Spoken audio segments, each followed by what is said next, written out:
আজকে আমি চলে এসেছি 12 জ্যোতির্লিঙ্গের একটা মন্দিরে। এখানে 12টা জ্যোতির্লিঙ্গের যে কেদারনাথ, বদ্রীনাথ, অমরনাথ তোমরা সব এখানে পেয়ে যাবে। তো দেখো Kedarnath, Badrinath, Rameswaram,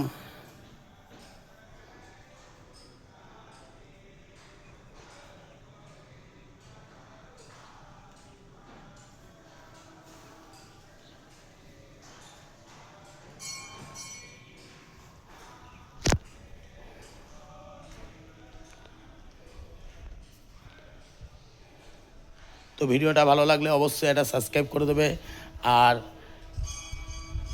like comment share করবে। একটা লাইক করলে আরও এরকম নতুন নতুন ভিডিও নিয়ে আসার উৎসাহ হব আমি।